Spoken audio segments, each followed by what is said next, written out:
Little did I know that I wanted to grow up and be a T-shirt maker in Tuscaloosa, Alabama. The T-shirt game in Tuscaloosa this year, through the roof. Look at the one that's happening right there. With Tyler Booker? Yes. Link House? Link House.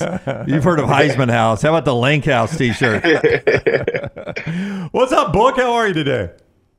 I'm great. How are y'all? Doing awesome. Tyler Booker with us each week on the Johnston RV Center hotline. That game, I mean, watching on TV, man, people talk about, we were discussing this earlier, like the playoff is going to diminish the regular season. It didn't diminish that game. That game had every bit the big feel that Alabama and Georgia always have. For sure. It was an instant SEC classic, and I was talking to my dad about it after the game. And he and I used to watch Big Ten classics when and try to see if my uncle was playing All Michigan State at the time, and we're like, oh yeah, this is going to be on the SEC classics. Like, people are going to be watching this game 10, 20 years from now. So so it was cool to be a part of history. I do know we live in the moment, and everybody's like, oh, my God, that's the greatest game I've ever seen. That game was incredible to sit back and watch. You've played a lot of football. Is it at least like the most exciting, emotion-turning game you've ever been a part of? Yeah, I've been talking about it with a lot of my teammates, and we've been talking about whether this game or the Iron Bowl last year takes the cake for the most emotional turmoil during the game. And I would have to say it's this one, and this one was more fulfilling because at least it was at home. It was home. And what was that atmosphere like? You know, I was on the couch at home watching it. It looked incredible. I saw where Kirk Herbstreit sent something out on social media talking about how blessed he is to do what he does and be able to be in environments like that. And he said everybody needs to emulate basically what Alabama does on game day ops. I think that's probably impossible, but just looking around, absorbing that home crowd, how was that emotion? The crowd was amazing. I'd like to take this moment to give a big shout out to the fans. I want to say thank you. You guys are so important to us, and I appreciate y'all being loud and rowdy and the whole entire game. Like, this was the best atmosphere that I've personally been a part of since I've been going here. So very proud and blessed to have these great fans in Bryant-Denny Stadium, and the fans definitely have an effect on the game. So y'all keep it up. Yeah, people who have covered Alabama football or been to games forever said it was the best atmosphere in Bryant-Denny history. And you sort of knew that that was going to be an important factor. Our team, Emily Grace McWhorter, got video of you walking on the field telling the students, come on now, we're going to need you tonight. We're going to need you tonight. Did that home field advantage help you guys get out to that early start? It definitely did. And whenever you have the momentum and the support from your fans, it adds a little bit more juice, and it takes some away from the opposing team because we've been on the other side of that. So, for example, Neyland Stadium my freshman year, that was another great game, a shootout actually, and their fans were rocking. Like, we really had to adjust to how loud their fans were. So just knowing that the fans could have an effect on the game, we just had to take advantage of the home field advantage. You know the reputation of Kirby Smart and all the defensive minds on that Georgia sidelines. You know that. You were recruited by them. Yes. For you guys to do what you did to them, especially in the first 18 minutes when they looked like they were scrambling in their big brains trying to find an answer, how did you guys game plan that? What did you see on tape that you thought, hey, we could take advantage maybe of this or that? It was just everything that we work and train for coming to fruition. Like, we feel as if we have some of the best athletes in the country, and as an offensive line, we just have to let them work. Like, there's only one Jalen Milroe, there's only one Jan Miller, there's only one Justice Haynes, there's only one Kendrick Law, there's only one Ryan Williams, there's only one Jeremy Bernard, and I can continue to name all the one-on-ones that we have on our offense. So as an offensive line, we just have to go into this game and be like, let these guys work, and they did that and then some. Yeah, but Book, that first quarter, really the first half, looked like y'all were tired of hearing about something, or y'all were sending a message about something. That was as dominant as I've seen Alabama be in a long time. Why was it such a dominant start for you? Because we knew that we had to come out and start fast. We knew as an offense we've had drives, we've had quarters to where we were dominant, but we need to put it together for a whole game, and we still haven't. The scary part about us as a team, and especially us as an offense, is we still have yet to play a complete game, and still playing only 2.5 quarters of football, we scored 41 points. So the better we get through the season, the the better we'll be as a team. And that's what's so exciting and so encouraging about this team and this season. The best is yet to come.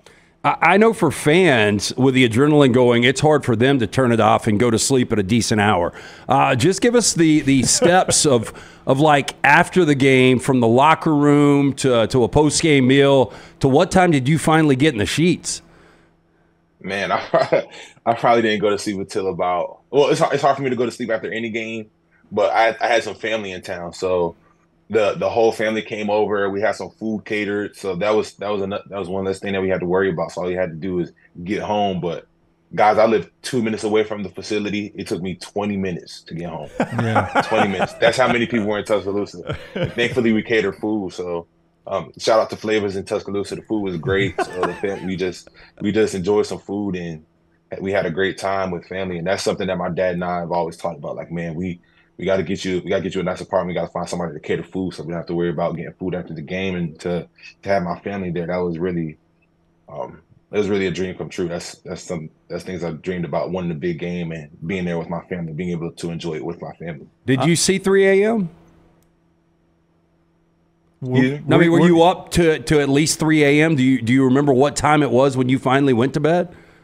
Oh, I went to sleep at 4. My dad and I we were just talking about college football from then on out. Yeah. Daryl, I was up until about 4.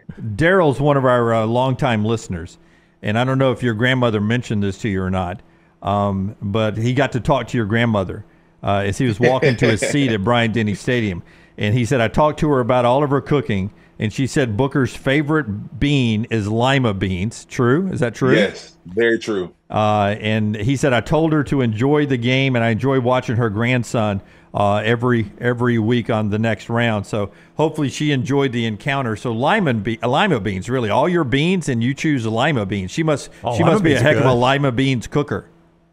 No, she is. And the lima beans that she makes are the only one I'll eat. Nobody else. I won't eat anybody else's lima beans, so it's just hers. And she really enjoyed the game too. She told me about how she had her 15 minutes of fame. She was like, "Oh my gosh, you're Tyler Booker's grandmother." People were going up to her asking for pictures, and she was just eating it all up. So I'm glad she had a great day as well.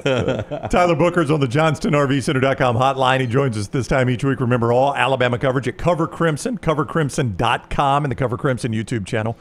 You can join for $1 a month. Cover Crimson. See how you like it right there at CoverCrimson.com. How pissed were you that on that pin and pull you didn't have anybody to block? Because you're out there in space. If you take a man's soul, it's going to be all over the place. There was nobody out there. Like, Jalen had to run around you to get into the end zone. Yeah, Jalen's just a tad bit faster than me, so he made a business decision. He said, you know what, I'm going to let Book take this play off and let me just go ahead and score. I mean, you're just running out there. There's nobody anywhere for you to block. It was such a perfect setup play. I'm like, Booker's going to try to steal a man's soul, and there's nobody out there, man. Yeah, it happens like that sometimes, but I hope whatever team we play in the future, when we run that play, I hope they put somebody out there. I was watching the game with a Tennessee fan, and he was shocked. He was like, that's a true freshman that is returning punts on this stage. And this is before Ryan made some of the other plays. By the end of the game, he was like, who is this kid? But we've talked to you before about number 2. I mean, I guess anything he does, nothing he does really surprises you guys? And no, it doesn't surprise anybody in the building, because the things that he does in the game, he's done crazier in practice. Yeah, and he's done crazier in practice, and I'm very proud of him, and I'm very proud of how he's handling everything. He doesn't have a big head. He's very humble. He interacts with the fans really well, and that's a telltale sign of how the character of an athlete in our position. Because it's easy to be like, man, I'm tired, I want to go home. But Ryan takes his time and interacts with the fan. Yeah, well, I've got 2 about Ryan Williams. Well, I was just okay, go ahead. One of yours might be the same. I was just going to ask what his vantage point was on that last catch. I mean, you're obviously downfield. The replay's insanity. I mean, what was your vantage point on that last catch for the game-winning touchdown? So on that last catch, they ran a game, so they dropped the defensive end, and the 4-eye went to keep contained, and I had to track the quarterback spot. I think that was number 11.